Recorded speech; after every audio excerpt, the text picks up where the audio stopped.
Friends பாருங்கள், இந்த மாதிரி மெலிசாக 1 கப் ரவை இருந்தால் போதுங்க. 1 கப் ரவைக்கு 1 கப் சர்க்கரை இருந்தால் இந்த மாதிரி மாவா பர்ஃபி பார்க்குறதுக்கு எப்படி இருக்குது பாருங்கள். இந்த பர்ஃபி மாவா இல்லாது செய்ய போகிறோம். பாருங்கள், டெக்ஸ்டர் சூப்பராக இருக்குது இல்லை? ரொம்ப ஈஸியான மெத்தடில் இந்த வீடியோவில் இந்த ரெசிபி கிடைக்கும். பாருங்கள், வாங்க எப்படி செய்கிறது பார்க்கலாமா? ஃப்ரெண்ட்ஸ், முதல்ல இந்த மாதிரி மெலிசாக ரவா இருந்தால் போதுங்க. உங்ககிட்ட ரவா மோட்டா இருந்தால் ஜாரில் போட்டு அரைச்சிக்கலாம்.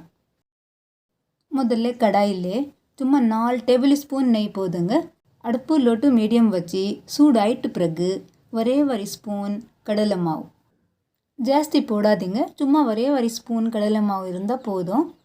ஃபியூ செகண்ட்லே இந்த மாதிரி நுரைய வந்துடும். நல்லா ரோஸ்ட் ஆகிட்டு பிறகு 1 கப் ரவா இதில் சேர்த்திக்கோங்க. அடுப்பு லோ டு மீடியம் வச்சு ரோஸ்ட் பண்ணலாம்.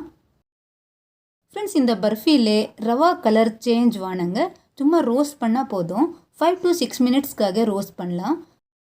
5 செகண்ட்லே நெய் ரவையில் அப்சர்வ் ஆயிரும். பாருங்கள் ஃப்ரெண்ட்ஸ், நெய் நல்லா அப்சர்வ் ஆகிட்டு பிறகு ரவை கலர் பாருங்கள், சூப்பராக இருக்குது இல்லை? நம்ம இன்னைக்கு மாவா இல்லாது இந்த பர்ஃபி செய்ய போகிறது. அதுக்காக சும்மா 4 டேபிள் ஸ்பூன் ஃப்ரெஷ் மலாய். நம்ம பால் சூடு பண்ணிட்டோன்னா மேலே வருது, அந்த மலாய் இதில் சேர்த்துக்கோங்க. ஃப்ரெஷ் மலாய் இருக்கட்டும். ஃப்ரெண்ட்ஸ், எப்போவுமே ஸ்வீட் செஞ்சேன்னா அடுப்பு லோ டு மீடியம் வச்சு குக் பண்ணுங்கள், கீழே உக்காந்துரும். கொஞ்சம் நேரத்துக்கு கூட விட்டாது இந்த மாதிரி கலந்துக்கிட்டே குக் பண்ணுங்கள். சும்மா ஃபியூ செகண்டில் ரெடி ஆயிரும். பாருங்கள் ஃப்ரெண்ட்ஸ், ரவா இந்த மாதிரி குக் பண்ணிட்டேன்னா அடுப்பு ஆஃப் பண்ணிவிட்டு மில்க் பவுடர் சேர்த்துக்கோங்க. சும்மா 4 டேபிள் ஸ்பூன் போதுங்க, ஜாஸ்தி வேணுங்க. சூப்பராக டேஸ்ட் வரத்துக்கு இந்த மாதிரி 4 டேபிள் ஸ்பூன் மில்க் பவுடர். அடுப்பு ஆஃப் பண்ணிவிட்டு நல்லா மிக்ஸ் பண்ணிக்கோங்க.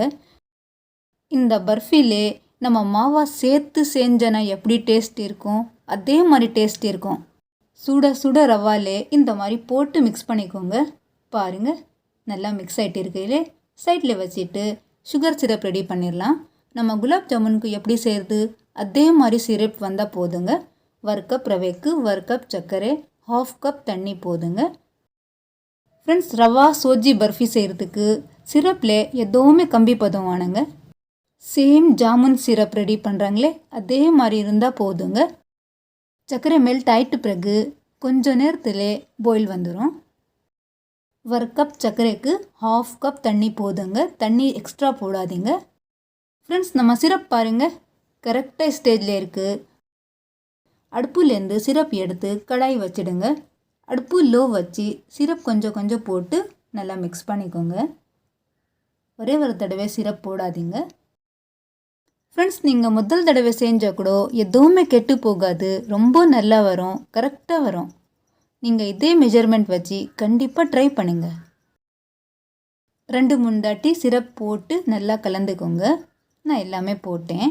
இப்போது நல்லா மிக்ஸ் பண்ணிவிட்டு அடுப்பு லோ டு மீடியம் வச்சு சும்மா ஃபியூ செகண்ட் குக் பண்ணிட்டேன்னா நம்ம ரவாலே பர்ஃபி டெக்ஸ்டர் கரெக்டாக வந்துடும். ஃப்ரெண்ட்ஸ், இந்த டைமில் சும்மா 1/2 டேபிள் ஸ்பூன் ஏலக்காய் தூள் சேர்த்துக்கோங்க. வாசனை சூப்பராக இருக்கும் நம்ம பர்ஃபி சாப்பிட்டேன்னா. பாருங்கள், சும்மா 1/2 ஸ்பூன் போதுங்க. நல்லா இதே மாதிரி கலந்துக்கிட்டே மிக்ஸ் பண்ணிக்கோங்க. ஃப்ரெண்ட்ஸ், ரவா பர்ஃபி ஷைனி இருக்கணும், அதுக்காக இந்த டைமில் 2 ஸ்பூன் நெய் போதுங்க. 6 டேபிள் ஸ்பூன் நெய் இருந்தால் இந்த மாதிரி சூப்பரான ரவா பர்ஃபி செய்கிறதுக்கு ரொம்ப ஈஸியாக இருக்கும். பாருங்கள், செய்கிறதுக்கு மட்டும் இல்லைங்க, சாப்பிட்றதுக்கு கூட ரொம்ப நல்லா இருக்கும். பாருங்கள், டெக்ஸ்டர் கொஞ்சம் திக்காயிட்டு இருக்கையில் அவ்வளோதாங்க. அடுப்பு ஆஃப் பண்ணிவிட்டு ரெடியாக ட்ரே வச்சுடுங்க. நெய் அப்ளை பண்ணிவிட்டு அதில் போட்டுக்கலாம். ஃப்ரெண்ட்ஸ், நம்ம இன்றைக்கி ரவா பர்ஃபி செய்கிறதுக்கு நோ மாவா, நோ கண்டென்ஸ் மில்க் எப்படி செஞ்சுருக்கோம் பாருங்கள். நல்லா இருக்குது இல்லை? பார்க்குறதுக்கு நல்லா இருக்குது, சாப்பிட்றதுக்கு கூட நல்லா இருக்கும். கண்டிப்பாக உங்கள் வீட்டிலே வர தடவை ட்ரை பண்ணுங்கள். பாருங்கள், பர்ஃபி லெவலாக பண்ணிவிட்டு பர்ஃபி பேக்கரியில் வாங்க மாதிரி இருக்கணும். அதுக்கு சில்வர் பேப்பரில் கார்னிஷிங் பண்ணிவிட்டு கட் பண்ணி சர்வ் பண்ணலாம். சும்மா 10 மினிட்ஸில் கட்டியாயிரும். கூல் ஆகிட்டு பிறகு கட் பண்ணி சர்வ் பண்ணலாம். அவ்வளோதான்.